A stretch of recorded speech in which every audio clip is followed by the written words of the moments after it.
Jam 3 pagi, aku terbangun karena suara gaduh. Ternyata ibu mertua dan adik iparku sedang membuang semua barang-barangku keluar rumah sambil tertawa puas. Mereka tidak tahu, dalam 5 jam, bukan aku yang akan menangis, tapi mereka. Karena, sebelum ceritanya dimulai, silahkan tulis di kolom komentar dari daerah mana saja teman-teman yang menonton cerita ini. Jangan lupa like dan subscribe agar channel ini bisa semakin berkembang dan bisa mempersembahkan cerita yang lebih menarik lagi. Suara itu yang pertama kali menarik Indi dari tidurnya.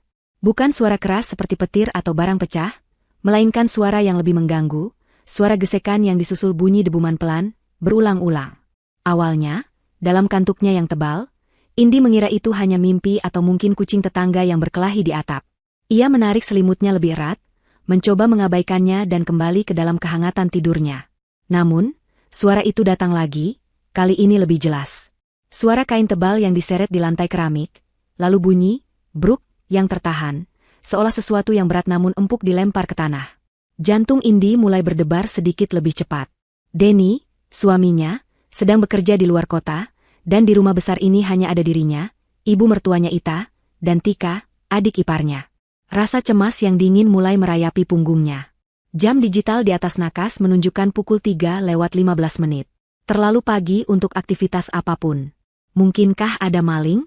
Pikiran itu membuatnya terduduk di ranjang, napasnya tertahan. Ia menajamkan pendengaran. Kini ia bisa mendengar suara lain, suara tawa kecil yang tertahan, seperti orang yang berusaha tidak berisik namun gagal. Itu suara Tika. Disusul oleh bisikan tajam dan memerintah, suara Ibu Ita. Mereka berdua terbangun? Apa yang mereka lakukan jam 3 pagi? Dengan sangat perlahan, Indi menyingkap selimutnya. Kaki telanjangnya menyentuh lantai keramik yang dingin, membuatnya sedikit berjengit. Ia tidak menyalakan lampu kamar, takut membuat suara. Dalam kegelapan, ia berjalan menuju pintu, membukanya sedikit demi sedikit hingga celah yang cukup untuk melihat keluar. Lorong lantai 2 sepi dan gelap. Namun, cahaya remang dari lampu tangga menerangi ruang di bawah. Dari sanalah semua suara itu berasal. Dengan langkah sepelan mungkin, Indi menuruni tangga, hatinya berdebar-debar penuh firasat buruk. Setiap anak tangga yang dipijaknya terasa berderit, menambah kegelisahannya. Saat sampai di pertengahan tangga, pemandangan di ruang tamu membuatnya berhenti total. Napasnya tercekat di tenggorokan, dan seluruh tubuhnya terasa membeku. Pintu depan rumah terbuka lebar, membiarkan udara malam yang dingin masuk tanpa permisi. Di bawah cahaya lampu teras yang kekuningan, ia melihat dua sosok yang sangat dikenalnya. Ibu Ita dan Tika. Mereka tidak sedang menghadapi perampok. Mereka adalah sumber dari semua keributan itu. Di tangan Ibu Ita ada beberapa helai gaun terbaik milik Indi, gaun yang biasa ia pakai saat kencan dengan Denny. Tanpa ragu, ibu mertuanya itu melempar gaun-gaun itu keluar pintu, mendarat di atas tumpukan barang lain yang sudah lebih dulu teronggok di halaman berumput. Tika, adik iparnya, sedang berjongkok di depan lemari pajangan. Ia mengeluarkan koleksi tas tangan Indi satu persatu. Ia memandangi sebuah tas kulit berwarna krem, hadiah ulang tahun dari Denny 2 tahun lalu. Yang ini bagus juga, Bu. Sayang kalau dibuang, ujarnya sambil tertawa kecil. Jangan diambil, itu barang bekas dia. Nanti kamu ketularan sial. Buang saja semuanya, jangan ada yang tersisa. Ibu tidak mau melihat satupun jejak perempuan itu di rumah ini besok pagi, jawab Ibu Ita dengan suara ketus. Perut Indi terasa seperti diremas. Perempuan itu? Jejak? Apa maksud semua ini? Tika mengangkat bahu, lalu dengan gerakan malas ia melemparkan tas itu ke halaman, menyusul barang-barang lainnya. Koper, sepatu, bahkan bingkai-bingkai foto yang tadinya terpajang rapi di meja sudut.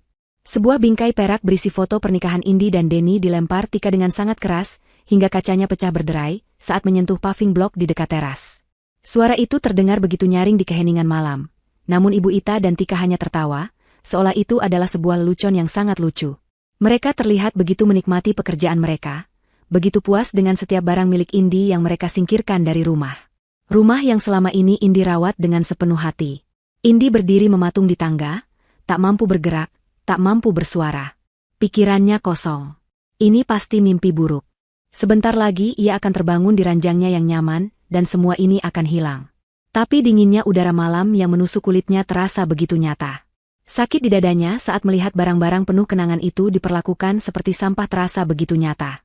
Ia melihat Ibu Ita kembali masuk, berjalan menuju rak buku, dan mengambil beberapa tumpuk novel favorit Indi. Tanpa melihat isinya, ia mendorong tumpukan itu dengan kakinya keluar pintu. Sudah hampir semua, Bu. Tinggal yang di kamarnya saja. Lapor Tika, menyeka keringat di dahinya dengan punggung tangan, wajahnya berseri-seri penuh kemenangan. Bagus. Nanti saja urus yang di kamar. Biar besok pagi dia sendiri yang mengemas sisanya. Yang penting, semua barang utamanya sudah di luar. Biar para tetangga punya tontonan menarik besok, sahut Ibu Ita. Ada nada kejam dalam suaranya yang membuat darah Indi seolah berhenti mengalir. Ini direncanakan. Ini disengaja. Ini adalah sebuah pertunjukan. Indi tidak tahan lagi. Ia harus tahu apa yang terjadi. Dengan sisa-sisa tenaga yang bisa ia kumpulkan, ia melanjutkan langkahnya menuruni tangga. Suara langkah kakinya yang pelan akhirnya terdengar oleh mereka. Ibu Ita dan Tika menoleh serempak. Wajah mereka yang tadinya penuh tawa kemenangan, kini berubah menjadi ekspresi kaget sesaat, yang kemudian dengan cepat digantikan oleh seringai dingin dan tatapan merendahkan. Seolah mereka memang sudah menunggu Indi untuk muncul. Indi berhenti di anak tangga terakhir. Matanya menatap nanar pada dua perempuan di hadapannya, lalu beralih pada pintu yang terbuka dan tumpukan barang-barangnya di halaman. Ia membuka mulut, ingin bertanya, ingin berteriak, tapi tak ada suara yang keluar. Hanya isak tangis tertahan yang tercekat di kerongkongannya. Ia menatap ibu mertuanya, mencari secercah penjelasan, secercah penyesalan, atau apapun. Tapi yang ia temukan hanyalah kebencian yang murni. Ibu Ita melipat kedua tangannya di depan dada, menatap Indi dari ujung rambut hingga ujung kaki dengan tatapan menghina. Ia maju selangkah, postur tubuhnya angkuh dan penuh kuasa. Keheningan yang mencekam menyelimuti mereka selama beberapa detik, hanya dipecah oleh suara jangkrik dari halaman. Lalu, dengan senyum sinis yang terukir di bibirnya, Ibu Ita akhirnya membuka suara, memecah keheningan dengan kata-kata yang menusuk langsung ke jantung Indi. Oh, sudah bangun? Bagus. Biar kamu lihat sendiri, parasit sepertimu memang tempatnya di luar. Kata-kata itu menghantam Indi seperti tamparan keras di wajah. Parasit, tempatnya di luar. Otaknya berusaha keras mencerna makna di balik kalimat kejam itu, namun yang ia rasakan hanyalah gelombang rasa sakit yang luar biasa. Air mata yang sejak tadi ditahannya akhirnya tumpah, mengalir deras membasahi pipinya. Dengan suara bergetar, ia akhirnya berhasil mengeluarkan pertanyaan yang terasa begitu berat di lidahnya. Ibu, Tika, apa salah saya? Kenapa kalian melakukan ini? Tanyanya, suaranya parau dan nyaris tak terdengar. Ia menatap kedua perempuan itu bergantian, berharap ini semua hanyalah kesalahpahaman yang mengerikan. Ibu Ita tertawa, tawa kering tanpa humor. Salah kamu? Kamu masih berani bertanya apa salahmu? Salahmu adalah lahir ke dunia ini. Salahmu adalah menjebak anakku, Denny, untuk menikahimu. Kamu pikir kami tidak tahu kalau kamu hanya mengincar hartanya? Kamu pikir kami bodoh? Tuduhan itu begitu tidak masuk akal hingga Indi merasa pusing. Mengincar harta Denny? Selama menikah, justru Indi yang sering menggunakan uang pribadinya dari hasil kerja lepas sebagai penulis konten untuk menutupi kebutuhan rumah tangga saat kiriman dari Denny terlambat. Ia tidak pernah meminta apapun. Ia hanya ingin menjadi istri yang baik dan menantu yang berbakti. Itu tidak benar, Bu. Saya tulus mencintai Mas Denny. Saya tidak pernah. Diam, bentak Ibu Ita, telunjuknya menuding lurus ke wajah Indi. Jangan sebut nama anakku dengan mulut kotormu itu. Kamu pikir dengan bersikap manis dan patuh selama ini bisa menipu kami? Kami tahu akal bulusmu. Kamu hanya perempuan tidak berguna yang menumpang hidup di sini, menghabiskan uang anakku. Tapi, Bu, rumah ini, Indi hendak mengatakan bahwa rumah ini juga rumahnya, tetapi Tika segera memotong dengan nada sinis. Rumah ini milik Mas Denny. Kakakku yang bekerja keras untuk membeli rumah ini. Dan kamu hanya menumpang di sini. Enak sekali hidupmu. Sudah saatnya penumpang gelap sepertimu ditendang keluar. Ujar Tika sambil melipat tangan di dada, meniru gaya angkuh ibunya. Setiap kata yang mereka ucapkan adalah fitnah yang dirancang untuk menyakitinya. Indi menggelengkan kepala, mencoba menyangkal, namun isak tangisnya membuatnya sulit berbicara. Ia merasa dunianya runtuh. Orang-orang yang seharusnya menjadi keluarganya, kini berdiri di hadapannya sebagai algojo. Di tengah keputusasaannya, satu-satunya harapannya adalah Denny. Denny pasti akan membelanya. Denny pasti tidak tahu apa-apa soal ini. Mas Denny, di mana Mas Denny? Dia tidak mungkin setuju dengan semua ini. Saya mau bicara dengannya, kata Indi, tangannya meraba-raba saku daster, mencari ponselnya. Tika tersenyum licik. Oh, kamu mau mengadu pada Mas Denny? Percuma. Justru Mas Denny sendiri yang menyuruh kami melakukan ini. Dia sudah muak denganmu. Jantung Indi serasa berhenti berdetak. Tidak mungkin. Denny tidak mungkin melakukan itu. Denny mencintainya. Kamu bohong. Desis Indi, tatapannya nyalang menatap Tika. Aku bohong? Tika mengeluarkan ponselnya dari saku celana tidurnya, jemarinya dengan cepat menari di atas layar. Lalu, ia membalikan layar ponsel itu ke arah Indi. Lihat ini baik-baik. Biar matamu terbuka lebar. Di layar ponsel itu, terpampang sebuah foto. Foto Denny yang sedang tersenyum sambil merangkul seorang perempuan asing yang cantik dan tampak lebih muda. Mereka terlihat sangat akrab, duduk di sebuah kafe yang mewah. Di bawahnya, ada tangkapan layar percakapan WhatsApp antara Tika dan Denny. Indi membaca pesan yang dikirim oleh nomor yang tersimpan dengan nama Mas Denny. Tika, tolong bantu Mas. Usir saja perempuan itu dari rumah. Mas sudah tidak tahan lagi. Nanti Mas jelaskan semuanya kalau sudah pulang. Mas sudah menemukan penggantinya yang jauh lebih baik. Dada Indi terasa sesak. Seolah ada tangan tak kasat mata yang meremas jantungnya hingga hancur. Foto itu bisa saja direkayasa. Tapi percakapan itu, apakah Denny benar-benar menulis itu? Pria yang selama ini begitu lembut dan penuh kasih padanya? Pria yang selalu berkata bahwa Indi adalah satu-satunya untuknya? Tidak, ini tidak mungkin. Mas Denny tidak mungkin. Bisik Indi lirih, tubuhnya gemetar hebat. Ia harus mendengar langsung dari suaminya. Dengan tangan gemetar, ia mengeluarkan ponselnya dan mencari kontak Denny. Ia menekan tombol panggil, menempelkan ponsel itu ke telinga dengan penuh harap. 1 detik, 2 detik. Terdengar nada sambung sekali, lalu panggilan itu langsung mati.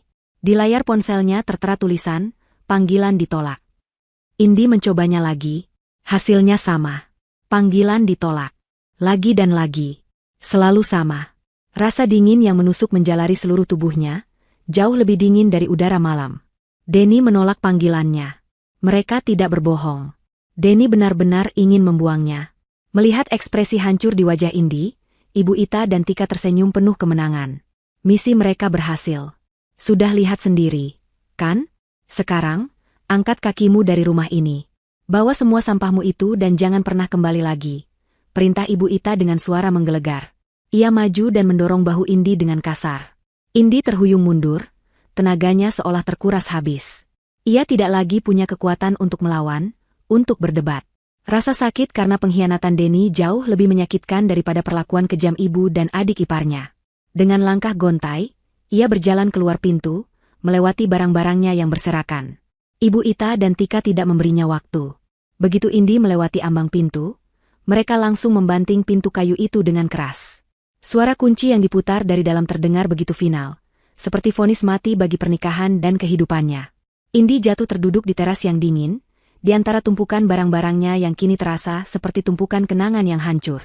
Ia memeluk lututnya, membiarkan isak tangisnya pecah tanpa suara. Langit masih gelap, dan bintang-bintang seolah ikut mengejek penderitaannya.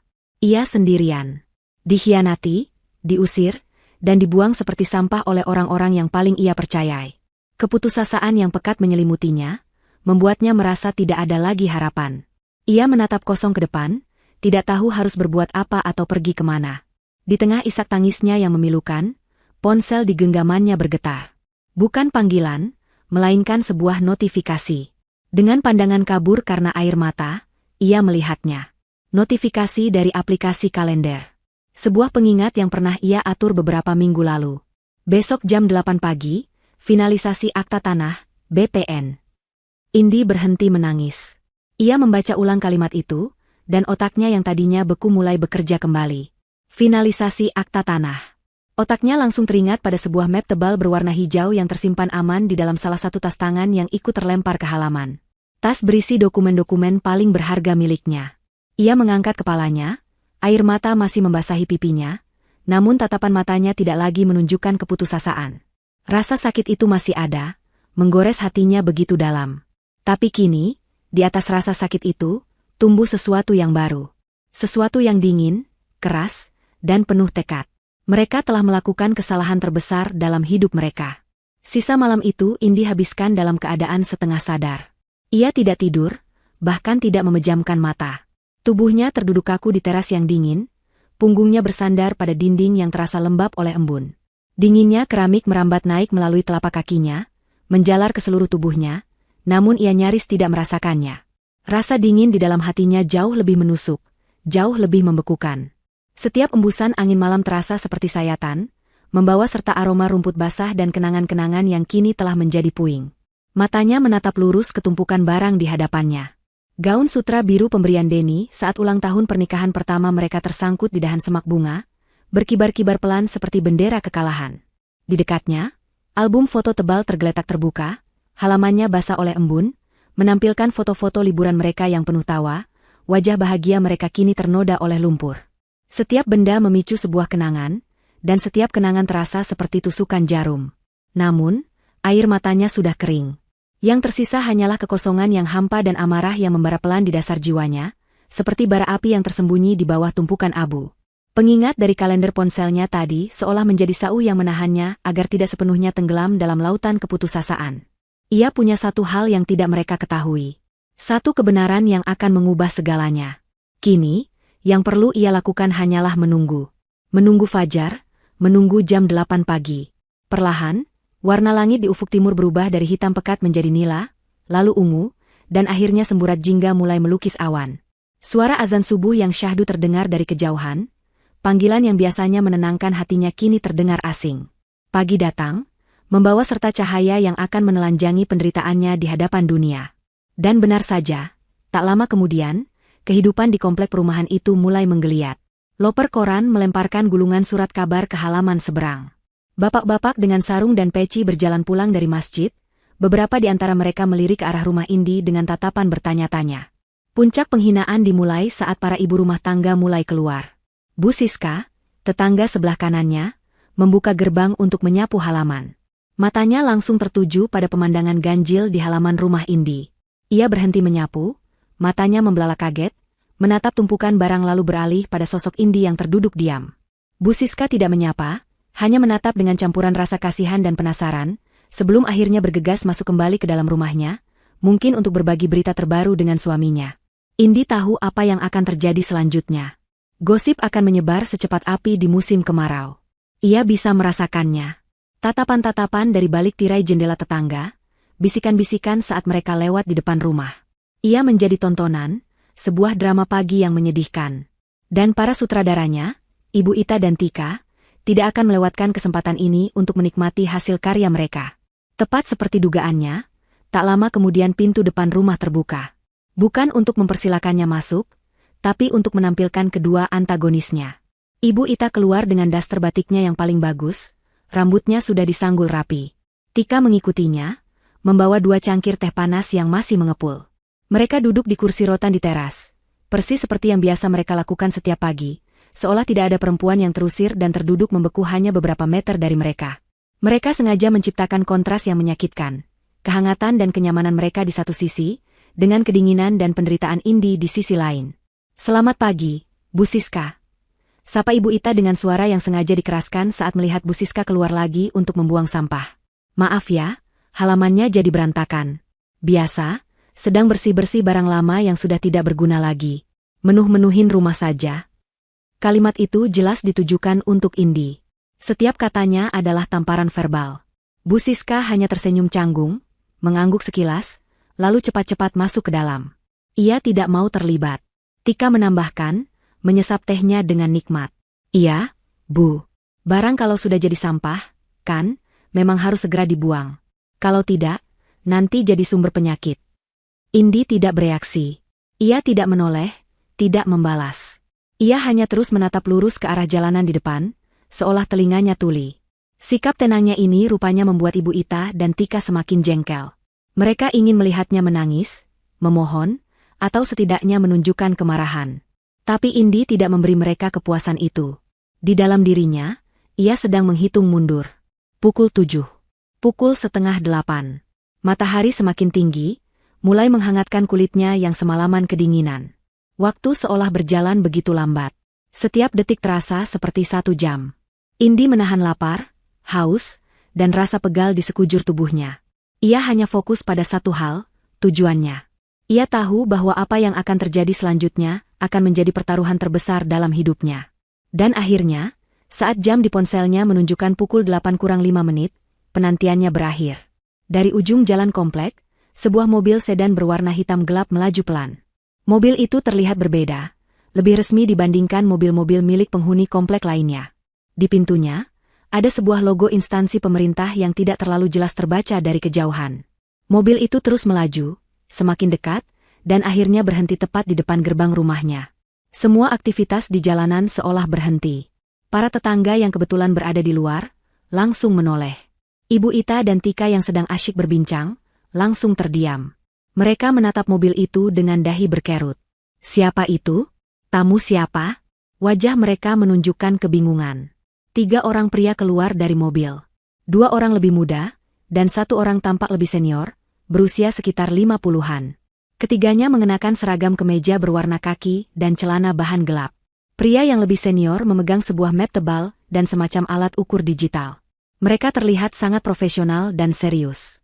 Mereka berdiri sejenak di depan gerbang, melihat nomor rumah, lalu mencocokkannya dengan sebuah dokumen di map. Kepanikan mulai menjalari wajah Ibu Ita dan Tika. Ini bukan kunjungan biasa. Ini bukan kerabat atau teman. Ini adalah petugas resmi. Tapi dari instansi mana? Untuk urusan apa? Mereka saling berpandangan, ketakutan mulai menggantikan rasa angkuh di wajah mereka. Indi, di sisi lain, menghela napas panjang dan pelan. Inilah saatnya. Ia tidak bergerak dari tempatnya, hanya mengamati. Para petugas itu membuka gerbang kecil yang tidak dikunci, lalu berjalan masuk ke halaman. Mereka melirik tumpukan barang dan sosok Indi dengan ekspresi datar, seolah sudah terbiasa melihat hal-hal aneh. Mereka berjalan melewatinya begitu saja. Langkah mereka tegap dan mantap, tidak menuju ke arah Indi, melainkan langsung menuju pintu depan, tempat Ibu Ita dan Tika kini sudah berdiri dengan wajah tegang. Pria yang paling senior mengangkat tangannya, dan dengan tegas mengetuk pintu kayu itu 3 kali. Suara ketukan di pintu itu terdengar begitu keras dan resmi, sangat kontras dengan suasana pagi yang tadinya dipenuhi bisik-bisik dan sindiran. Ibu Ita, yang beberapa menit lalu masih duduk angkuh dengan cangkir tehnya, kini berdiri kaku di ambang pintu. Wajahnya yang biasa dipenuhi kesombongan, kini menyiratkan kecemasan yang coba ia tutupi dengan ekspresi galak. Tika berdiri sedikit di belakangnya, mengintip dari balik bahu ibunya dengan mata penuh selidik. Ada apa ya, Pak? Cari siapa? Tanya Ibu Ita dengan nada ketus. Ia berusaha terdengar berkuasa, seolah ialah pemilik rumah yang berhak menginterogasi setiap tamu yang datang. Pria yang lebih senior, yang tampaknya adalah pemimpin rombongan, menatap Ibu Ita dengan tenang. Wajahnya tidak menunjukkan emosi, hanya profesionalisme yang dingin. Selamat pagi, Bu. Maaf mengganggu waktunya. Kami dari Badan Pertanahan Nasional, Kantor Pertanahan Kota. Apa benar ini rumah di alamat Jalan Anggrek nomor 17?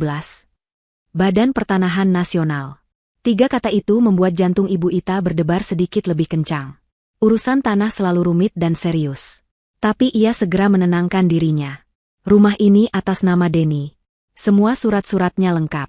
Tidak mungkin ada masalah. Mungkin ini hanya survei rutin atau pendataan ulang. Benar? Ini rumah saya? Ada perlu apa? Jawab Ibu Ita, sengaja menggunakan kata, rumah saya, untuk menegaskan posisinya. Petugas itu mengangguk. Baik, Bu. Kedatangan kami sesuai jadwal yang telah ditentukan. Kami di sini untuk melakukan proses verifikasi akhir dan pengukuran ulang bidang tanah untuk pembaruan sertifikat atas nama pemilik yang terdaftar. Penjelasan itu membuat Ibu Ita semakin bingung, namun juga sedikit lega. Pembaruan sertifikat. Itu terdengar seperti hal yang bagus. Mungkin ada program pemerintah. Ia sama sekali tidak tahu menahu tentang ini, Denny juga tidak pernah cerita. Mungkin ini kejutan dari anaknya. Senyum tipis mulai terukir di bibirnya, rasa angkuhnya kembali. Oh, begitu. Tentu saja, silakan. Rumah ini memang atas nama anak saya satu-satunya, Denny Pratama. Dia yang membeli dan mengurus semuanya. Tapi kebetulan dia sedang bertugas di luar kota. Jadi saya yang mewakilinya di sini sebagai ibunya. Jelas Ibu Ita dengan bangga, melirik sekilas ke arah Indi seolah ingin berkata, lihat, bahkan pemerintah pun mengakui ini rumah anakku. Petugas itu mendengarkan penjelasan Ibu Ita dengan saksama. Setelah Ibu Ita selesai bicara, petugas itu tidak langsung merespons. Ia menunduk, membuka map tebal yang dibawanya, dan membolak-balik beberapa lembar kertas. Keheningan yang tercipta terasa begitu menegangkan. Dua petugas yang lebih muda berdiri diam di belakangnya, wajah mereka tetap datar. Para tetangga yang menonton dari kejauhan semakin penasaran. Setelah menemukan dokumen yang ia cari, petugas itu mengangkat kepalanya lagi. Ia menatap lurus ke mata Ibu Ita, ekspresinya masih sama, tenang namun serius. Ia menggelengkan kepalanya pelan. Maaf, Bu. Data kami berbeda. Satu kalimat pendek itu terasa seperti godam yang menghantam kepala Ibu Ita. Berbeda? Apa maksudnya berbeda? Kepanikan yang tadi sempat reda, kini kembali dengan kekuatan penuh. Tika yang berdiri di belakangnya pun maju selangkah, wajahnya tegang. Berbeda bagaimana? Pak, tidak mungkin ada yang salah. Bapak jangan sembarangan, ya? Rumah ini sudah bertahun-tahun kami tempati. Semua tetangga tahu ini rumahnya Denny, anak ibu saya. Sergah Tika dengan suara melengking, berusaha membela. Petugas itu tidak terpengaruh oleh nada tinggi Tika. Ia tetap fokus pada Ibu Ita. Menurut data yang tercatat di sistem kami, akta jual beli, dan sertifikat hak milik asli yang terdaftar dengan nomor 01734/2018 atas properti ini, nama pemiliknya bukan Denny Pratama. Lalu siapa? Bentak Ibu Ita, kesabarannya sudah habis. Jangan mengada-ada kalian. Jangan-jangan kalian ini petugas gadungan yang mau menipu, ya? Tuduhan itu tidak membuat para petugas marah. Pria pemimpin itu justru menghela napas pendek, seolah sudah biasa menghadapi reaksi seperti ini. Ia tidak lagi menatap Ibu Ita. Pandangannya beralih, melewati ambang pintu, menyapu halaman yang berantakan, dan akhirnya berhenti pada satu titik. Pada sosok perempuan yang sejak tadi hanya diam mengamati dari teras. Sosok Indi. Indi merasakan tatapan petugas itu tertuju padanya. Inilah momen yang ia tunggu. Dengan perlahan, seolah semua tenaganya kembali, ia bangkit berdiri. Debu dan kotoran menempel di daster yang dipakainya, rambutnya acak-acakan, dan wajahnya pucat. Namun, tatapan matanya tajam dan lurus. Ia balas menatap petugas itu, sebuah pengakuan tanpa kata. Melihat Indi berdiri, petugas itu seolah mendapat konfirmasi. Ia mengabaikan Ibu Ita dan Tika yang masih mengomel di ambang pintu. Dengan langkah mantap, ia berjalan melintasi halaman, mendekati Indi. Dua petugas muda mengikutinya, menciptakan jarak antara Indi dan ibu mertuanya. Para tetangga menahan napas, drama ini mencapai puncaknya. Petugas itu berhenti 1 meter di depan Indi. Ia menatap Indi dengan tatapan yang sopan dan penuh hormat, sebuah perlakuan yang sangat kontras dengan yang Indi terima sepanjang malam. Ia tersenyum tipis, sebuah senyum profesional yang menenangkan. Permisi, selamat pagi, sapanya dengan suara yang jelas dan tenang. Mohon maaf atas ketidaknyamanannya. Apa benar saya sedang berbicara dengan Ibu Indi Kirana? Indi mengangguk pelan, tenggorokannya masih terasa kering. Benar, Pak, saya sendiri. Petugas itu tersenyum lagi, kali ini lebih lega. Ia membuka kembali mapnya dan menunjukkannya pada Indi. Syukurlah. Sesuai jadwal kita hari ini, Bu. Kami di sini untuk verifikasi akhir. Maaf sekali lagi, Bu, tapi menurut semua dokumen legal yang kami pegang dan yang terdaftar di arsip negara, pemilik tunggal yang sah atas tanah dan bangunan di alamat ini adalah Anda. Pernyataan petugas BPN itu menggantung di udara seperti awan badai yang siap pecah. Sun. Bahkan bisik-bisik para tetangga pun sejenak terhenti. Semua mata kini tertuju pada 3 tokoh utama drama pagi itu. Seorang petugas pemerintah yang tenang, seorang istri teraniaya yang kini berdiri tegak, dan 2 perempuan yang wajahnya berubah dari merah padam karena marah menjadi putih pucat karena syok. Wajah Ibu Ita adalah sebuah potret ketidakpercayaan yang sempurna. Mulutnya sedikit terbuka, matanya mengerjap beberapa kali seolah berharap pemandangan di depannya akan berubah. Tika, yang sejak tadi berlindung di balik arogansi ibunya, kini tampak seperti anak kecil yang kehilangan arah. Tidak mungkin, desis Ibu Ita, suaranya terdengar serak. Itu adalah sangkalan pertama, sebuah refleks dari pikiran yang menolak untuk menerima kenyataan yang begitu menghancurkan. Kemudian, penolakan itu dengan cepat berubah menjadi amarah yang meledak-ledak, sebuah mekanisme pertahanan terakhir dari egonya yang terluka. Penipu. Dia pasti penipu. Teriaknya sambil menudingkan jari gemetar ke arah Indi. Bapak jangan percaya padanya. Dia itu perempuan licik. Dia pasti sudah memalsukan semua dokumennya. Dia pakai guna-guna. Tangkap dia, Pak. Penjarakan dia. Dia mau merebut rumah anak saya. Ibu Ita menjadi histeris. Ia meracau, melontarkan segala tuduhan yang bisa dipikirkan oleh otaknya yang panik. Ia menuduh Indi bersekongkol dengan petugas BPN, menuduhnya membayar orang untuk membuat sertifikat palsu. Namun, teriakannya tidak lagi terdengar berkuasa. Itu adalah teriakan putus asa dari seseorang yang dunianya sedang runtuh di depan matanya sendiri. Para petugas BPN tetap tenang, tidak terintimidasi sedikitpun. Mereka sudah terlatih menghadapi sengketa dan reaksi emosional warga. Pemimpin rombongan itu hanya menatap Ibu Ita dengan ekspresi datar, membiarkannya mengeluarkan semua amarahnya hingga suaranya serak dan napasnya tersengal. Para tetangga yang menonton kini saling berpandangan dengan ekspresi yang berubah. Kemarahan Ibu Ita yang membabi buta justru membuat ceritanya semakin tidak bisa dipercaya. Di tengah kekacauan itu, Indi bergerak. Ia tidak membalas teriakan ibu mertuanya.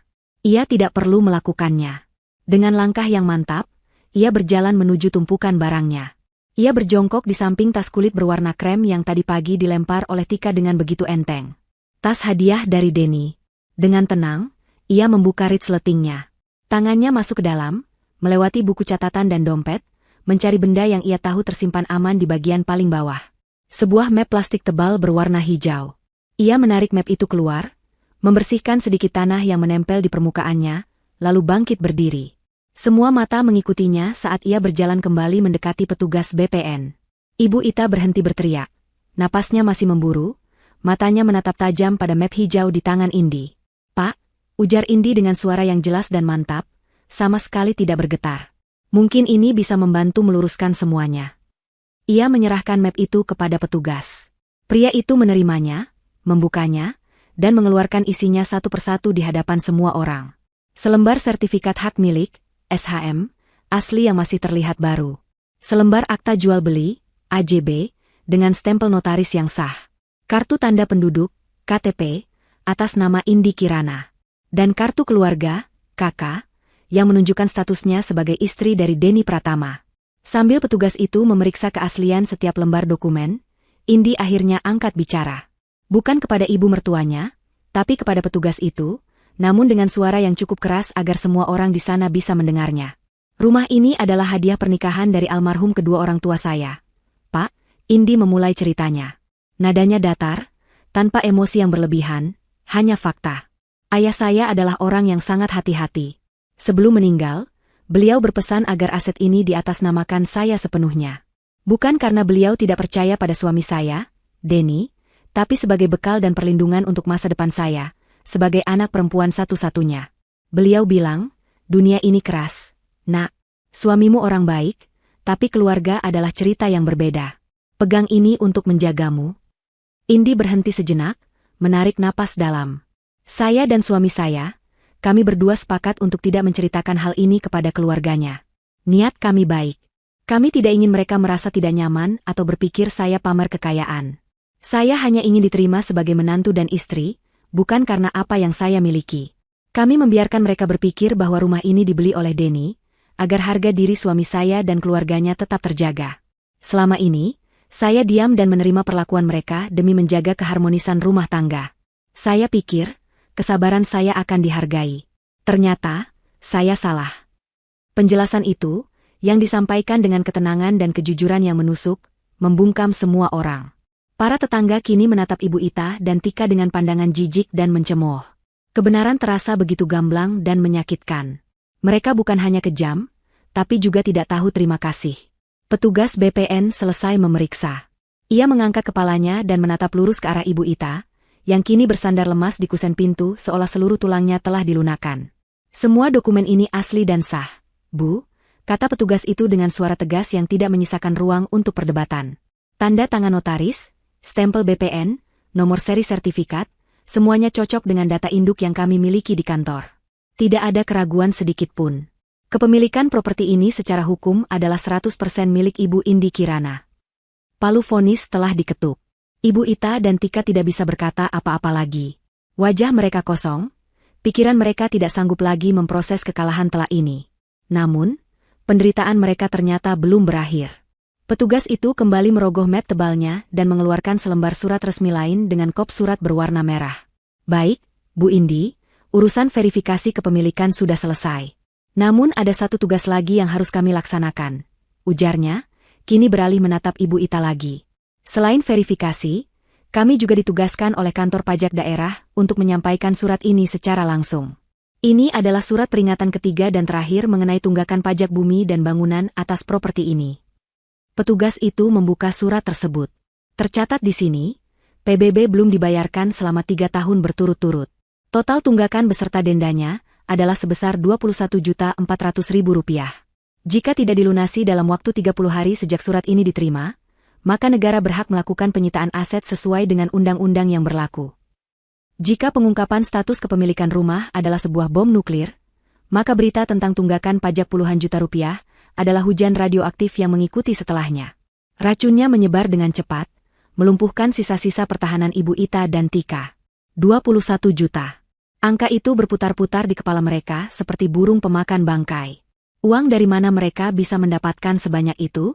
Selama ini, setiap kali Denny mengirimkan uang bulanan, sebagian besar selalu mereka habiskan untuk keinginan mereka sendiri.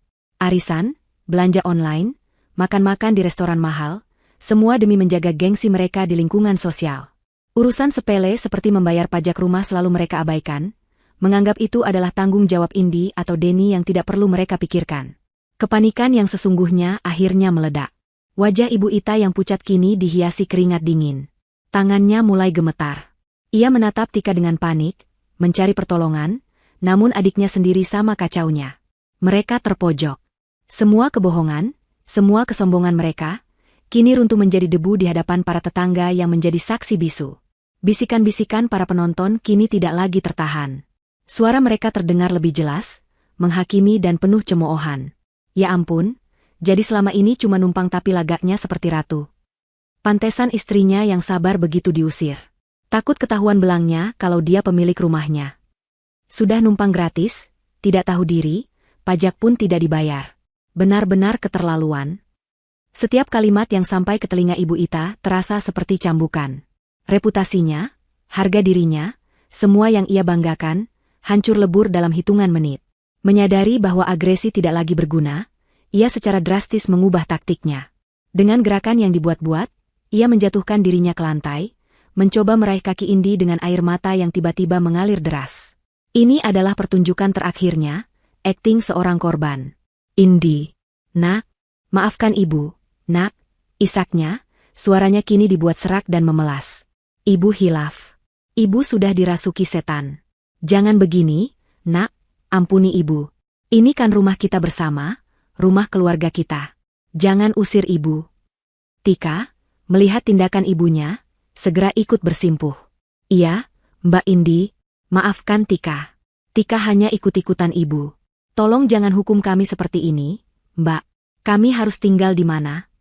Pemandangan itu begitu menyedihkan sekaligus menjijikkan. Dua orang yang beberapa jam lalu menertawakan penderitaan Indi, kini menangis dan memohon belas kasihan di kakinya. Namun, bagi Indi, semua itu sudah terlambat. Hatinya yang tadinya penuh luka, kini telah mengeras menjadi baja. Ia menatap dingin pada dua perempuan yang bersimpuh di hadapannya. Dengan gerakan pelan namun tegas, Indi menarik kakinya dari jangkauan tangan Ibu Ita. Ia mundur selangkah, menciptakan jarak yang tak terjembatani di antara mereka. Rumah kita? Indi mengulang kata-kata itu dengan nada dingin yang menusuk. Beberapa jam yang lalu, Ibu bilang saya ini parasit yang tempatnya di luar. Beberapa jam yang lalu, Tika bilang saya ini penumpang gelap yang harus ditendang keluar. Kalian tertawa saat melempar foto pernikahan saya hingga pecah. Kalian menikmati setiap detik penghinaan yang saya rasakan. Sekarang, setelah kebenaran terungkap, tiba-tiba ibu ingat kalau saya ini, nak? Indi berhenti, membiarkan kata-katanya meresap. Rasa kekeluargaan itu sudah kalian buang ke halaman ini tadi malam, bersama dengan semua barang-barang saya. Jadi jangan pernah pakai kata itu lagi di hadapan saya. Wajah Ibu Ita dan Tika semakin pucat mendengar jawaban Indi yang tanpa ampun. Mereka sadar, drama air mata mereka sama sekali tidak berhasil. Indi yang mereka kenal, menantu pendiam dan penurut yang bisa mereka injak-injak sesuka hati, telah hilang. Yang berdiri di hadapan mereka kini, adalah seorang pemilik properti yang sah, seorang perempuan yang telah menemukan kembali kekuatannya. Setelah menegaskan posisinya pada mereka, Indi tidak lagi membuang waktu. Ia berbalik, mengabaikan kedua perempuan yang masih bersimpuh di lantai, dan kembali menghadap para petugas BPN yang sejak tadi menunggu dengan sabar. Ia menatap lurus pada pemimpin rombongan itu, postur tubuhnya kini tegak dan penuh percaya diri. Bapak-bapak petugas, ujarnya dengan suara yang lantang dan otoritatif, memastikan semua orang mendengarnya. Terima kasih banyak atas semua informasi dan bantuannya hari ini. Sangat mencerahkan. Sepertinya, selama ini saya telah tanpa sadar membiarkan ada penyewa ilegal yang tinggal di properti saya. Kata, penyewa ilegal, diucapkan dengan penekanan khusus. Sebuah status baru yang ia sematkan pada ibu mertua dan adik iparnya. Status yang menanggalkan semua ikatan keluarga dan mengubahnya menjadi murni urusan hukum. Dan pagi ini, lanjut Indi, matanya melirik tajam ke arah Ibu Ita dan Tika. Para penyewa ilegal itu telah melakukan tindakan perusakan dan pembuangan aset pribadi saya secara sengaja. Kalimat itu adalah sebuah deklarasi perang. Ia tidak lagi menganggap ini sebagai masalah keluarga. Ini adalah tindak kriminal. Ibu Ita dan Tika menatapnya dengan horor, menyadari implikasi dari kata-kata Indi. Ini tidak akan berakhir hanya dengan mereka diusir. Ini bisa berlanjut ke kantor polisi. Kemudian, Indi melakukan gerakan terakhir yang menyegel nasib mereka. Di hadapan semua orang, ia mengeluarkan ponselnya. Jemarinya dengan tenang mencari sebuah nama di daftar kontak. Semua orang menahan napas, menunggu apa yang akan ia lakukan selanjutnya. Indi menemukan nama yang ia cari. Ia menempelkan ponsel ke telinganya, dan setelah beberapa saat, ia berbicara dengan nada yang sopan namun tegas. Selamat pagi, Pak Budi. Maaf mengganggu. Ini saya, Indi Kirana. Sepertinya, saya akan membutuhkan jasa Bapak hari ini. Sekarang, izinkan saya menelepon pengacara saya. Pernyataan Indi yang menelepon pengacaranya adalah pukulan terakhir yang meruntuhkan seluruh benteng pertahanan Ibu Ita dan Tika. Kata, pengacara, terdengar begitu asing dan menakutkan. Sebuah dunia yang tidak pernah mereka masuki. Itu adalah sinyal bahwa masalah ini telah keluar dari ranah drama keluarga dan masuk ke dalam labirin hukum yang dingin dan tanpa ampun. Wajah Ibu Ita berubah menjadi topeng teror. Gambaran tentang surat panggilan polisi, ruang sidang, dan bahkan penjara, melintas di benaknya. Tika mulai menangis sesenggukan, bukan lagi tangisan palsu untuk mencari simpati, melainkan tangisan ketakutan yang sesungguhnya. Para petugas BPN, setelah menyerahkan surat tunggakan pajak secara resmi kepada Indi sebagai pemilik sah, merasa tugas mereka telah selesai. Mereka tidak punya wewenang untuk ikut campur dalam sengketa pribadi. Pemimpin rombongan itu memberi anggukan hormat kepada Indi. Tugas kami sudah selesai, Bu Indi. Jika ada yang bisa kami bantu terkait administrasi pertanahan, jangan ragu hubungi kami. Permisi. Mereka berbalik dan berjalan dengan tenang menuju mobil mereka, meninggalkan arena pertempuran yang kini telah memasuki babak baru. Kepergian mereka seolah menjadi penegasan bahwa otoritas di tempat itu kini sepenuhnya berada di tangan Indi. Indi masih menempelkan ponsel di telinganya, berbicara pelan dengan pengacaranya, memberikan gambaran singkat tentang apa yang terjadi. Di sekelilingnya, para tetangga masih belum beranjak, tidak mau ketinggalan satu detik pun dari klimaks yang luar biasa ini. Namun, sebelum Indi bisa menyelesaikan percakapannya, sebuah panggilan lain masuk ke ponselnya, membuat layarnya menyala. Sebuah nama tertera di sana, nama yang membuat jantungnya berdebar kencang, suamiku Denny. Getaran di tangannya bukan lagi karena dingin atau takut, melainkan karena gejolak emosi yang kompleks. Ia segera mengakhiri panggilan dengan pengacaranya. Pak Budi, nanti saya hubungi lagi, ujarnya cepat, lalu dengan satu tarikan napas panjang, ia menerima panggilan dari Denny. Halo, sapanya, suaranya terdengar lebih mantap dari yang ia duga. Sayang, Indi. Ya Tuhan, akhirnya kamu angkat juga. Suara Denny di seberang sana terdengar panik dan terengah-engah. Sayang, ada apa ini? Ibu barusan telepon aku, dia teriak-teriak histeris, bilang kamu mau usir mereka dari rumah. Bilang ada petugas datang. Aku tidak mengerti sama sekali. Apa yang sebenarnya terjadi? Indi bisa mendengar kepanikan murni dalam suara suaminya, tapi ia juga bisa mendengar kebingungan. Denny jelas bereaksi atas laporan sepihak dari ibunya yang penuh distorsi. Indi menarik napas lagi, menenangkan dirinya. Ini adalah saat penentuan. Mas, ujarnya dengan suara yang tenang dan terkendali, dengarkan aku baik-baik. Jangan potong. Aku akan ceritakan semuanya dari awal. Dan Indi pun bercerita. Ia menceritakan bagaimana ia terbangun jam 3 pagi oleh suara berisik. Ia melukiskan dengan kata-kata pemandangan mengerikan saat ia melihat ibu dan adik Denny melempar semua barangnya ke halaman seperti sampah. Ia mengulangi setiap hinaan yang mereka lontarkan, setiap tuduhan keji yang mereka tudingkan padanya. Ia menceritakan bagaimana mereka mendorongnya keluar dan mengunci pintu. Dan bagian yang paling menyakitkan, ia menceritakannya dengan suara yang sedikit bergetar. Tika menunjukkan foto editanmu dengan perempuan lain, Mas. Dia juga menunjukkan percakapan palsu, seolah-olah kamu yang menyuruh mereka mengusirku, karena kamu sudah punya penggantiku. Mereka membuatku percaya bahwa kamu mengkhianatiku. Keheningan sesaat di ujung telepon, hanya terdengar suara napas Denny yang berat. Kemudian, suara yang kembali terdengar bukan lagi panik, melainkan penuh amarah yang tertahan. Amarah yang membakar. Apa? Suara Denny terdengar seperti geraman. Mereka bilang aku selingkuh? Mereka berani memfitnahku dan menyakitimu seperti itu? Ya Tuhan, Indi, sayang, maafkan aku. Maafkan aku. Aku tidak tahu. Aku tidak pernah membayangkan mereka bisa sejahat dan selicik itu. Aku mencoba meneleponmu berkali-kali tadi malam, Mas. Tapi panggilan aku selalu ditolak. Lanjut Indi, suaranya kini sedikit melunak, menyadari kemarahan suaminya bukan ditujukan padanya. Aku tahu, sahut Denny dengan cepat, suaranya penuh penyesalan. Aku baru lihat panggilannya sekarang. Tadi malam sampai pagi ini aku ada di lokasi tambang yang baru, di pedalaman. Sama sekali tidak ada sinyal. Ibu tahu jadwalku. Dia pasti sengaja melakukannya saat dia tahu aku tidak bisa dihubungi. Ya Tuhan, aku sudah dipermainkan oleh keluargaku sendiri. Kemudian, Denny menceritakan sisinya. Ia mengungkapkan bagaimana selama berbulan-bulan, setiap kali menelepon ke rumah, ibunya selalu mengeluh tentang Indi. Keluhan-keluhan kecil yang tampak sepele pada awalnya. Indi masaknya keasinan hari ini. Indi seharian di kamar saja, tidak mau bantu ibu. Indi boros sekali, uang bulanan sudah hampir habis. Lama-kelamaan, keluhan itu menjadi fitnah yang lebih serius. Indi melawan waktu ibu nasihati. Ibu lihat dia sering terima paket mahal, sepertinya dia belanja online terus pakai uangmu. Aku mengaku salah, sayang, kata Denny dengan suara penuh sesal. Aku seharusnya tidak mendengarkan mereka. Aku mulai khawatir, tapi aku selalu percaya padamu. Aku hanya tidak menyangka bahwa semua itu adalah kebohongan yang dirancang untuk membuatku membencimu. Mereka mencoba meracuni pikiranku, meracuni pernikahan kita. Semuanya menjadi jelas sekarang.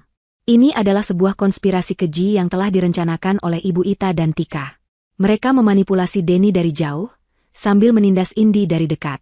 Tujuan mereka adalah memisahkan pasangan itu, agar mereka bisa sepenuhnya menguasai Denny dan semua yang ia miliki, yang ironisnya, ternyata bukan miliknya sama sekali. Lalu bagaimana dengan petugas BPN? Tanya Denny, masih mencoba menghubungkan semua kepingan teka-teki. Mereka datang untuk verifikasi akhir, Mas. Verifikasi akhir atas kepemilikan rumah ini, jawab Indi. Maksudmu? Mas, kata Indi dengan suara yang kini kembali kuat, rumah yang kita tinggali ini, sepenuhnya atas namaku. Hening lagi, kali ini lebih lama. Indi bisa membayangkan ekspresi kaget di wajah suaminya. Kemudian, ia mendengar suara tawa. Bukan tawa bahagia, melainkan tawa getir, tawa seseorang yang baru saja menyadari sebuah ironi yang luar biasa. Jadi selama ini mereka mengusirmu dari rumahmu sendiri? Tanya Denny, suaranya campuran antara takjub dan marah. Luar biasa. Benar-benar luar biasa. Kemarahan dalam suaranya kini mencapai puncaknya. Terdengar suara gaduh di seberang sana, seperti suara kursi yang didorong dengan kasar. Cukup. Aku sudah muak. Aku tidak peduli lagi dengan pekerjaan ini. Kamu jauh lebih penting, Indi. Aku pulang sekarang juga. Aku akan cari tiket pesawat pertama yang bisa aku dapatkan. Jangan pergi kemana-mana, sayang. Tunggu aku. Jangan biarkan mereka menyentuhmu atau barang-barang kita lagi. Aku bersumpah, mereka akan berhadapan langsung denganku. Aku di pihakmu, sayang. 100%. Selalu. Panggilan itu berakhir. Indi menurunkan ponsel dari telinganya. Beban terberat di hatinya seolah terangkat. Keraguan terakhirnya telah sirna. Suaminya tidak mengkhianatinya. Suaminya ada di pihaknya. Pernikahannya selamat. Pertarungan ini bukan lagi pertarungannya seorang diri. Ini adalah pertarungan mereka berdua. Ia mengangkat kepalanya. Matanya yang tadi sempat melembut saat berbicara dengan Denny, kini kembali menjadi dingin dan tajam saat menatap Ibu Ita dan Tika, yang masih menatapnya dengan ekspresi ngeri. Mereka pasti mendengar nada bicara Indi, dan tahu bahwa harapan terakhir mereka, bahwa Denny akan membela mereka, telah pupus. Indi berjalan mendekati mereka. Kekuatan baru mengalir di dalam dirinya. Ini bukan lagi hanya kekuatan seorang pemilik properti, tapi juga kekuatan seorang istri yang dicintai dan dibela oleh suaminya. Dengan dukungan penuh dari Denny yang mengalir seperti energi baru ke dalam dirinya, keraguan terakhir di hati Indi lenyap. Yang tersisa hanyalah kepastian dan ketegasan. Ia tidak akan lagi menunda. Ia tidak akan lagi menunjukkan belas kasihan. Waktunya untuk bersikap baik sudah selesai. Sekarang adalah waktunya untuk bertindak. Ia berjalan mendekati Ibu Ita dan Tika, yang masih bersimpu di lantai teras dengan wajah basah oleh air mata ketakutan. Mereka mendongak menatap Indi. Tatapan mereka kini seperti seekor anjing yang memohon ampun pada tuannya. Sebuah pemandangan yang menyedihkan, mengingat betapa angkuhnya mereka beberapa jam yang lalu. Indi berhenti di depan mereka, menatap keduanya dengan tatapan dingin tanpa emosi. Denny sedang dalam perjalanan pulang. Ujarnya, setiap kata diucapkan dengan penekanan yang jelas. Dia pulang bukan untuk kalian. Dia pulang untuk saya, istrinya. Sebelum dia tiba di rumah ini, saya ingin rumah ini bersih. Ibu Ita dan Tika saling berpandangan, tidak mengerti. Bersih? Bersih dari semua barang-barang milik kalian, lanjut Indi, menjelaskan dengan gamblang. Dan bersih dari semua energi negatif, semua fitnah, dan semua kekejaman yang sudah kalian tebarkan di setiap sudut rumah ini. Saya tidak mau suami saya pulang dan masih mencium bau kebusukan kalian di sini. Ia kemudian mengangkat pergelangan tangannya, melihat jam di ponselnya. Sekarang jam 8:30. Saya beri kalian waktu 30 menit dari sekarang. Kemasi semua barang kalian yang ada di dalam rumah ini. Pakaian, perhiasan, apapun itu. Tepat jam 9, saya mau kalian berdua sudah berada di luar gerbang. Jika dalam 30 menit kalian belum keluar, pengacara saya yang akan datang bersama pihak berwajib untuk menyeret kalian keluar secara paksa. Ultimatum itu bagaikan cambuk. 30 menit. Waktu yang mustahil untuk mengemasi seluruh hidup mereka. Kepanikan membuat mereka bergerak. Dengan tergesa-gesa dan canggung, Ibu Ita dan Tika bangkit berdiri. Mereka tidak berani menatap mata Indi. Dengan langkah terseok-seok, mereka masuk ke dalam rumah. Rumah yang selama ini mereka anggap milik mereka, kini terasa seperti penjara yang akan segera mereka tinggalkan. Dimulailah sebuah adegan yang kacau dan menyedihkan. Suara laci dibanting, lemari digeser, dan barang-barang yang dilempar ke dalam koper terdengar dari dalam rumah. Mereka tidak punya waktu untuk melipat pakaian dengan rapi atau memilih barang dengan saksama. Semua dimasukkan begitu saja ke dalam tas-tas dan koper-koper tua yang mereka simpan di gudang. Kemewahan dan ketenangan yang biasa mereka nikmati kini berganti dengan kepanikan dan kerja paksa. Indi tidak masuk ke dalam. Ia tetap berdiri di teras, menjadi mandor bagi pengusiran mereka. Ia menyandarkan tubuhnya di pilar, melipat tangan di dada, matanya terus mengawasi jam di ponselnya. Para tetangga masih setia menonton. Mereka menyaksikan semua proses itu dengan senyum puas yang tersembunyi. Keadilan sedang berjalan, dan mereka menjadi penonton di barisan terdepan. Di tengah hiruk-pikuk itu, Tika mencoba peruntungan terakhirnya. Ia menyelinap masuk ke kamar utama, kamar Indi dan Denny. Di atas meja rias, ada sebuah kotak perhiasan kayu berukir yang indah. Isinya adalah koleksi perhiasan yang diberikan Denny kepada Indi selama bertahun-tahun, cincin, kalung, gelang. Tika berpikir, dalam kekacauan ini, mungkin tidak ada yang akan sadar jika ia mengambilnya. Itu adalah pemberian dari kakaknya, jadi ia merasa berhak. Namun, saat tangannya hendak menyentuh kotak itu, sebuah suara dingin menghentikannya. Jangan berani-berani kau sentuh itu. Indi sudah berdiri di ambang pintu kamar, menatapnya dengan tatapan membunuh. Tika terlonjak kaget. Ini kan pemberian dari Mas Denny. Elak Tika dengan suara gemetar. Aku hanya mau mengambil bagianku. Indi tersenyum sinis. Bagianmu? Tidak ada bagianmu di sini. Setiap perhiasan di dalam kotak itu dibeli dari hasil jerih payahku dan Denny, sebagai simbol untuk merayakan cinta kami. Sesuatu yang jelas tidak akan pernah kau dan ibumu mengerti. Jadi, letakkan kembali tanganmu, keluar dari kamar ini, dan lanjutkan mengemasi sampah-sampahmu. Kata, sampah, diucapkan dengan penekanan yang sama seperti yang Tika gunakan padanya tadi pagi. Tika gemetar karena marah dan takut. Ia tidak berani melawan tatapan mata Indi. Dengan tangan hampa, ia berbalik dan keluar dari kamar itu dengan perasaan terhina. Indi kembali ke posnya di teras. Ia mulai menghitung mundur sisa waktu dengan suara yang cukup keras untuk didengar. Sisa waktu 15 menit. Suara di dalam rumah semakin panik. Sisa waktu 5 menit. Ibu Ita dan Tika mulai menyeret tas dan koper mereka keluar. Wajah mereka basah oleh keringat dan air mata, rambut mereka acak-acakan. Pemandangan yang sangat jauh dari citra agung yang selalu mereka tampilkan. 1 menit. Akhirnya, dengan napas terengah-engah, mereka berhasil membawa keluar barang terakhir. Mereka berdiri di halaman, di samping tumpukan koper dan tas mereka yang tampak menyedihkan. Pakaian menyembul keluar dari resleting yang tidak bisa ditutup rapat. Waktu habis, ujar Indi dengan nada final. Ia berjalan ke arah pintu depan, memegang kenopnya. Ia menatap Ibu Ita dan Tika untuk terakhir kalinya. Tidak ada lagi yang perlu dikatakan. Ia tidak mengucapkan selamat tinggal. Ia hanya masuk ke dalam, dan menutup pintu kayu itu dengan suara, klik, yang mantap. Ia memutar semua kunci yang ada. Kunci atas, kunci bawah, dan grendel pengaman. Di luar, Ibu Ita dan Tika berdiri terpaku. Pintu itu kini tertutup rapat untuk mereka. Selamanya. Mereka memandang berkeliling, pada para tetangga yang menatap mereka tanpa simpati. Mereka kini benar-benar sendirian, tanpa rumah, tanpa uang, dan tanpa harga diri. Mereka resmi menjadi gelandangan, terusir dari surga palsu yang mereka ciptakan sendiri. Pintu kayu yang kokoh itu tertutup dengan bunyi, klik, yang final.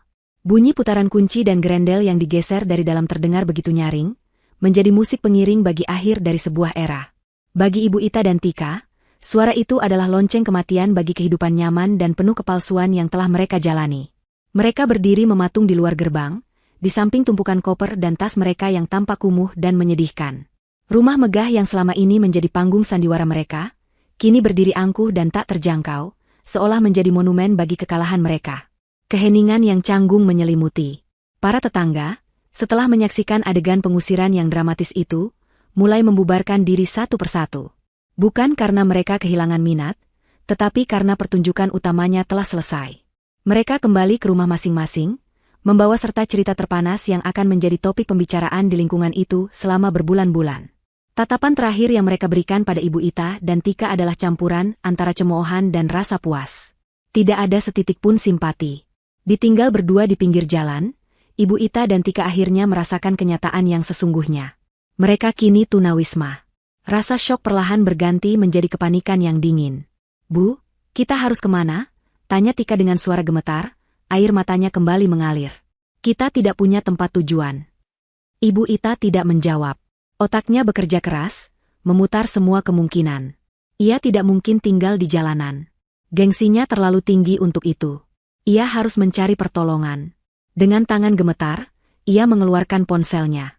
Ia membuka daftar kontaknya, mencari nama-nama yang ia anggap sebagai teman dekat, anggota geng arisannya, atau kerabat yang sering ia pameri kekayaan palsunya. Pilihan pertamanya jatuh pada Bu Ratna, ketua arisan sosialita mereka. Ia menekan tombol panggil. Setelah beberapa nada sambung, panggilan itu dijawab. "Halo, Ratna," sapa Ibu Ita, berusaha membuat suaranya terdengar normal. "Oh, halo, Ita. Ada apa?" Suara Bu Ratna terdengar aneh, sedikit menjaga jarak. Berita rupanya menyebar lebih cepat dari api. "Begini, Erate, aku lagi ada sedikit masalah di rumah. Boleh tidak aku dan Tika menginap di rumahmu untuk 1 atau 2 malam saja?" pinta Ibu Ita, menelan ludah dan harga dirinya. Terdengar helaan napas di seberang sana. "Aduh, Ita, maaf sekali. Bukannya tidak mau bantu. Tapi suamiku lagi sakit keras ini, butuh istirahat total. Rumah sedang tidak bisa terima tamu. Maaf ya." Tanpa menunggu jawaban, Bu Ratna langsung menutup telepon. Ibu Ita menatap layar ponselnya dengan nanar. Alasan. Ia tahu itu hanya alasan. Ia mencoba lagi, menelepon adiknya sendiri yang tinggal di pinggir kota. Hasilnya sama. "Maaf, Mbak Yu. Rumahku lagi direnovasi, berantakan sekali.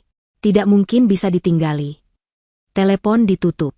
Satu persatu, semua pintu yang ia pikir terbuka untuknya, kini tertutup rapat. Tak seorang pun mau menolongnya. Tak seorang pun mau terseret ke dalam masalahnya. Ia dan Tika kini seperti wabah penyakit yang dijauhi semua orang.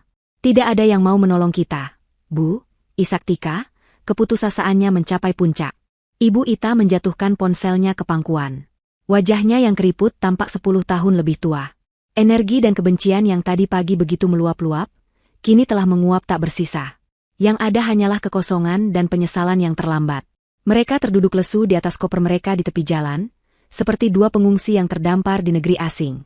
Matahari mulai terasa menyengat, debu jalanan beterbangan, dan suara klakson kendaraan menjadi musik latar bagi penderitaan mereka. Saat mereka sedang meratapi nasib, Sebuah mobil minibus berwarna perak yang tidak memiliki ciri khas apapun berhenti beberapa meter dari mereka. Jendelanya gelap, membuat mereka tidak bisa melihat siapa yang ada di dalamnya. Pintu geser mobil itu terbuka, dan 3 orang pria berbadan tegap dengan wajah keras turun dari mobil. Mereka tidak mengenakan seragam, hanya kaos oblong biasa dan celana jeans, namun aura mereka terasa mengintimidasi. Ketiga pria itu berjalan mendekati Ibu Ita dan Tika. "Permisi," sapa salah satu pria yang tampaknya menjadi pemimpin. Suaranya berat dan datar. "Apa benar ini dengan Ibu Ita Sumarni?"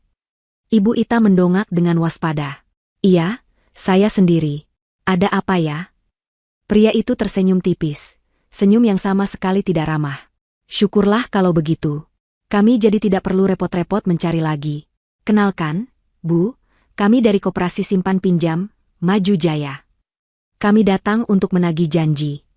Jantung Ibu Ita serasa jatuh ke perutnya. Koperasi Maju Jaya. Ia ingat nama itu. Beberapa bulan lalu, ia meminjam uang dalam jumlah besar dari mereka. Uang itu ia gunakan untuk membeli tas bermerek edisi terbatas agar bisa pamer di arisan, dan sebagian lagi ia berikan pada Tika untuk menutupi kerugian akibat investasi bodong yang diikutinya. Ia berjanji akan membayarnya saat Denny mengirim bonus akhir tahun, sebuah bonus yang tidak pernah ada. Saya belum punya uang sekarang, Pak," jawab Ibu Ita dengan suara terbata-bata. "Tolong beri saya waktu lagi." Pria itu menggeleng. "Waktu Ibu sudah habis. Surat peringatan sudah kami kirim 3 kali, tapi tidak pernah ada tanggapan. Sesuai perjanjian yang Ibu tanda tangani di atas materai, jika terjadi wan prestasi, maka Ibu bersedia untuk menyelesaikan masalah ini di kantor kami. Hari ini juga. Tapi kami tidak bisa pergi sekarang. Kami," Tika mencoba membela. "Tidak ada tapi-tapian," potong pria lain dengan kasar. "Hutang Ibu sudah membengkak dengan bunga menjadi 120 juta rupiah. Ibu pikir kami akan membiarkannya begitu saja?" 120 juta. Tika menutup mulutnya dengan ngeri. Ia tidak tahu utang ibunya sebesar itu. Para pria itu tidak memberi mereka pilihan. Dengan gerakan yang tegas namun tidak kasar, mereka menyuruh Ibu Ita dan Tika untuk berdiri. "Barang-barang kalian biar kami yang urus nanti. Sekarang, kalian ikut kami ke kantor. Ada banyak hal yang perlu kita bicarakan." Tanpa daya, Ibu Ita dan Tika digiring menuju mobil minibus itu. Tidak ada lagi teriakan, tidak ada lagi perlawanan. Mereka sudah terlalu lelah, terlalu kalah. Saat mereka masuk ke dalam mobil, beberapa tetangga yang masih mengintip dari jendela menyaksikan adegan itu dengan mata terbelalak. Karma datang begitu cepat, begitu tuntas, dan dalam bentuk yang tidak pernah mereka duga. Pintu mobil ditutup, dan minibus itu melaju pergi, membawa Ibu Ita dan Tika menuju babak baru penderitaan mereka, sebuah neraka yang mereka ciptakan dengan tangan mereka sendiri. Di dalam rumah, keheningan terasa begitu pekat setelah hiruk-pikuk pagi itu. Indi berdiri di tengah ruang tamu. Untuk pertama kalinya, ia merasakan rumah ini benar-benar sebagai miliknya. Bukan hanya di atas kertas, tapi juga di dalam hatinya. Udara terasa lebih ringan, seolah beban berat yang selama ini menekan atap rumah telah terangkat. Namun, jejak-jejak pertempuran masih tersisa. Ada aura negatif dan kenangan buruk yang menempel di dinding. Hal pertama yang Indi lakukan adalah berjalan ke setiap sudut rumah dan membuka semua jendela lebar-lebar. Ia membiarkan sinar matahari masuk tanpa halangan, membiarkan angin segar berembus, meniup keluar semua sisa-sisa kepahitan. Ia ingin membersihkan rumah ini secara harfiah dan kiasan. Ia mengambil sapu dan mulai membersihkan debu-debu yang ditinggalkan oleh kepergian tergesa-gesa ibu mertua dan adik iparnya. Ia bekerja tanpa lelah. Setiap gerakan menyapu dan mengepel terasa seperti sebuah ritual penyucian. Setelah bagian dalam rumah terasa bersih, ia menghadapi tantangan terakhir, tumpukan barang miliknya di halaman. Ia melangkah keluar, menatap onggokan kenangan itu. Beberapa jam yang lalu, pemandangan ini menghancurkan hatinya. Kini, ia melihatnya dengan cara yang berbeda.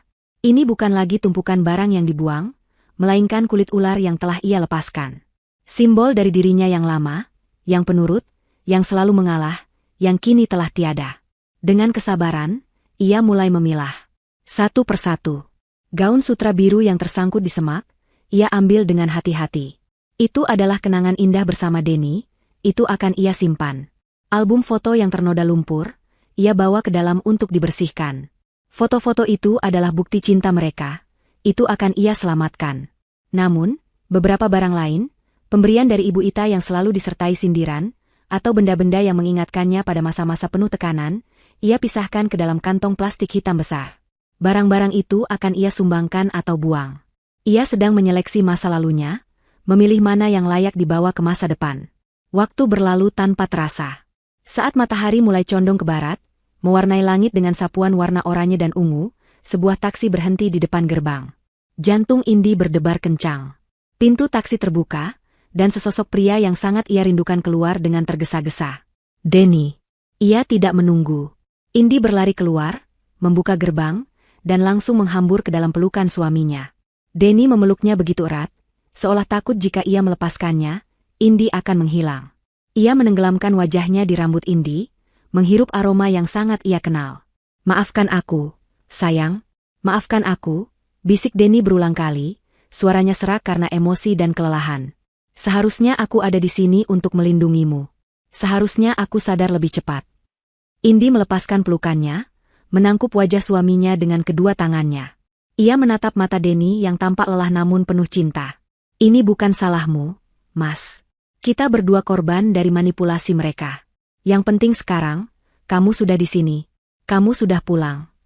Denny mengangguk, matanya berkaca-kaca. Ia menatap ke arah rumah yang tampak bersih dan damai, lalu pada sisa barang Indi yang sedang dirapikan. Hatinya terasa sakit sekaligus bangga. Sakit membayangkan apa yang telah dilewati istrinya sendirian, dan bangga melihat betapa kuatnya perempuan yang ia cintai itu. Malam itu, mereka tidak banyak bicara tentang apa yang terjadi. Mereka hanya menikmati kehadiran satu sama lain. Denny membantu Indi membawa masuk sisa barang-barangnya. Kemudian, bersama-sama, mereka melakukan satu hal terakhir yang paling simbolis. Denny mengeluarkan satu set kunci baru dari sakunya, lengkap dengan gembok dan grendel baru yang ia beli di perjalanan dari bandara. Bersama-sama, mereka mengganti semua kunci di pintu depan. Bunyi perkakas dan putaran obeng menjadi musik bagi awal yang baru. Saat kunci terakhir terpasang, mereka saling berpandangan dan tersenyum. Mereka sedang mengunci masa lalu yang kelam di luar, dan melindungi masa depan mereka yang cerah di dalam. Keesokan harinya, saat mereka sedang sarapan di teras belakang yang menghadap taman kecil, ponsel Indi bergetar. Sebuah pesan masuk dari Bu Siska, tetangga sebelah. "Indi, kamu sudah dengar berita terbaru? Semalam aku lihat dari jendela, ibumu dan Tika dibawa oleh beberapa orang. Kata Pak RT yang dapat info dari Satpam, mereka itu penagih utang. Katanya utang mereka ratusan juta. Ngeri sekali." Indi menunjukkan pesan itu pada Denny. Denny membacanya, lalu menghela napas panjang. Tidak ada rasa kasihan di wajahnya, hanya kelegaan karena sumber racun dalam hidup mereka kini telah ditangani oleh takdirnya sendiri. Ia meletakkan ponsel itu, lalu meraih tangan Indi. "Biarkan saja. Itu bukan lagi urusan kita. Urusan kita sekarang adalah ini." Ia menunjuk ke sekeliling mereka, ke rumah yang damai, ke taman yang hijau, dan pada tangan mereka yang saling bertautan. Indi tersenyum, senyum tulus pertama yang terasa begitu ringan dan bebas. Ia menatap suaminya, pria yang tetap setia padanya, yang rela terbang ribuan kilometer untuk berada di sisinya. Mereka telah melewati badai tergelap dalam pernikahan mereka. Dan kini, di hadapan mereka, terbentang fajar yang baru, sebuah awal dari kehidupan yang akan mereka bangun berdua, di atas fondasi kejujuran, kepercayaan, dan kekuatan cinta yang telah teruji. 1 tahun telah berlalu. Di sebuah sore yang cerah di akhir pekan, aroma harum bunga melati dan teh melati yang baru diseduh menguar di udara, berpadu dengan wangi tanah basah setelah disiram. Di halaman depan rumah nomor 17, pemandangannya sangat jauh berbeda dari pagi yang kelam setahun yang lalu. Rumputnya kini terpangkas rapi, dihiasi petak-petak bunga aneka warna yang ditanam dengan penuh curah. Di tempat di mana dulu barang-barang Indi teronggok seperti sampah, kini berdiri sebuah ayunan taman dari kayu jati yang kokoh, tempat favoritnya untuk membaca buku. Indi duduk di ayunan itu, mendorongnya pelan dengan ujung kakinya, sementara Denny berlutut di dekat petak mawar, dengan telaten memangkas daun-daun yang kering. Mereka bekerja dalam keheningan yang nyaman, sebuah ritme padu yang telah mereka bangun selama setahun terakhir. Rumah itu terasa hidup kembali. Dindingnya telah dicat ulang dengan warna krem yang hangat, perabotannya banyak yang diganti, dan yang terpenting, setiap sudutnya kini dihiasi oleh foto-foto perjalanan mereka berdua, mengabadikan senyum dan tawa yang tulus. Tidak ada lagi jejak, bahkan bayangan, dari para penghuni sebelumnya. "Sayang, lihat," ujar Denny sambil mengangkat sekuntum mawar merah yang baru mekar sempurna. "Cantik sekali, kan? Sama sepertimu." Indi tertawa kecil, pipinya bersemu merah. Gombalan Denny tidak pernah berubah, tapi selalu berhasil membuatnya bahagia. Bisa saja kamu, Mas. Sini, istirahat dulu, aku sudah buatkan teh. Denny bangkit, membersihkan tangannya yang kotor di celana kerjanya, lalu duduk di samping Indi di ayunan. Ia mengambil cangkir teh yang disodorkan istrinya, menyesapnya perlahan sambil menatap rumah mereka. Rasanya masih seperti mimpi, ya, gumam Denny pelan. Melihat rumah ini begitu damai. Melihatmu tersenyum begitu lepas. Aku masih sering merasa bersalah kalau teringat betapa aku hampir saja gagal melindungimu. Indi meletakkan kepalanya di bahu Denny, tangannya menggenggam erat lengan suaminya. SSST, bisiknya lembut. Kita sudah sepakat untuk tidak membahas itu lagi. Itu bukan salahmu. Dan kamu tidak gagal. Kamu pulang, Mas. Kamu memilihku. Itu yang terpenting. Kita melewati badai itu bersama-sama, dan sekarang kita jauh lebih kuat. Itu benar. Setahun terakhir adalah tahun penyembuhan. Awalnya tidak mudah. Ada malam-malam di mana Indi masih terbangun karena mimpi buruk. Ada saat-saat di mana Denny diliputi rasa bersalah yang begitu besar terhadap keluarganya, sebuah konflik batin antara kewajiban seorang anak dan tanggung jawab seorang suami. Mereka banyak bicara, menangis bersama, dan saling menguatkan. Mereka bahkan menemui konselor pernikahan untuk membantu memproses trauma yang begitu kompleks. Perlahan tapi pasti, luka mereka sembuh, digantikan oleh ikatan yang lebih dalam dan pemahaman yang lebih utuh tentang arti sebuah kemitraan. Mereka belajar bahwa keluarga bukanlah sesuatu yang didefinisikan oleh darah, melainkan oleh cinta, rasa hormat, dan kesetiaan. Dan keluarga inti mereka adalah mereka berdua. Titik. Ngomong-ngomong soal masa lalu, ujar Denny tiba-tiba, kemarin sepupuku dari kampung, Rian, menelepon. Indi mengangkat kepalanya. Rian adalah salah satu kerabat jauh yang dulu cukup dekat dengan Ibu Ita. Dia cerita tentang Ibu dan Tika, lanjut Denny dengan nada berat. Indi diam, menunggu suaminya melanjutkan. Ia tidak pernah lagi mencari tahu kabar tentang mereka. Baginya, bab itu sudah ditutup. Namun, ia tahu Denny, di lubuk hatinya yang paling dalam, sesekali masih bertanya-tanya. Setelah mereka dibawa oleh para penagih utang itu, Denny memulai, matanya menatap kosong ke kejauhan, semua aset ibu yang tersisa, perhiasan-perhiasan tua dan sepetak tanah warisan kecil di desa, terpaksa dijual untuk menutupi utang. Itu pun masih kurang. Sisa utangnya entah bagaimana ceritanya. Mereka benar-benar tidak punya apa-apa lagi. Awalnya ibu mencoba tinggal dengan adiknya, tanteku. Tapi kau tahu sendiri sifat ibu. Bahkan dalam keadaan terpuruk pun, dia masih mencoba mengatur dan mengeluh. Hanya bertahan 2 bulan sebelum akhirnya mereka bertengkar hebat dan ibu disuruh pergi. Setelah itu, dia berpindah-pindah dari satu rumah kerabat ke rumah kerabat lain. Tidak ada yang mau menampungnya lama. Rian bilang, terakhir kali dia lihat, ibu tampak sangat kurus dan tua. Tidak ada lagi sisa-sisa kejayaan masa lalunya. Indi mendengarkan tanpa menyela. Tidak ada rasa puas di hatinya, hanya kehampaan. Ternyata melihat orang yang pernah menyakitimu hancur tidak terasa semenyenangkan yang dibayangkan. Lalu Tika, tanya Indi pelan. Denny menghela napas. Tika lebih parah. Tanpa ibu yang bisa diandalkan dan tanpa diriku yang bisa dimanfaatkan, dia terpaksa bekerja. Untuk pertama kali dalam hidupnya. Dia tidak punya ijazah tinggi, tidak punya keahlian apa-apa. Kata Rian, dia sekarang kerja di sebuah pabrik garmen di pinggiran kota. Gajinya kecil, kerjanya berat. Semua teman-teman sosialitanya sudah menjauhinya. Dia hidup sendirian di kamar kos yang sempit. Dia pernah mencoba menghubungiku beberapa kali, meminta uang. Tapi panggilannya tidak pernah kuangkat. Keheningan kembali menyelimuti mereka. Denny menatap Indi, matanya mencari pemahaman. Apa aku salah, sayang? Apa aku sudah menjadi anak dan kakak yang durhaka karena membiarkan mereka seperti itu? Indi menggeleng tegas. Ia menangkup wajah suaminya lagi, memaksanya untuk menatap matanya. Mas, dengarkan aku. Durhaka itu jika kamu meninggalkan orang tua yang tulus menyayangimu. Ibumu dan adikmu, mereka tidak pernah tulus padamu, apalagi padaku. Mereka hanya memandangmu sebagai sumber uang dan status. Mereka mencoba menghancurkan kebahagiaanmu, menghancurkan pernikahan kita. Keputusanmu untuk menjaga jarak dan melindungi keluarga kita yang sekarang adalah keputusan yang tepat. Itu bukan durhaka, itu adalah kebijaksanaan. Kamu sudah memilih untuk memutus lingkaran racun itu, dan aku sangat bangga padamu. Kata-kata Indi seolah mengangkat beban terakhir dari pundak Denny. Ia tersenyum, senyum yang tulus dan lega.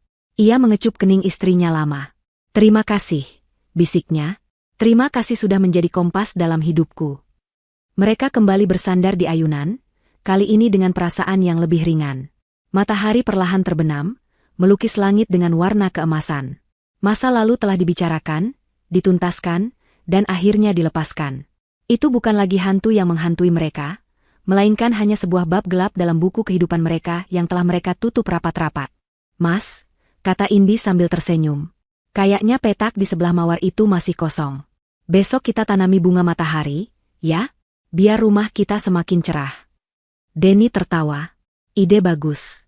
Dan nanti kalau anak kita sudah lahir, kita buatkan dia rumah pohon di pojok sana. Indi tersenyum semakin lebar, tangannya tanpa sadar mengelus perutnya yang masih rata. Masa depan. Itulah yang kini terbentang di hadapan mereka.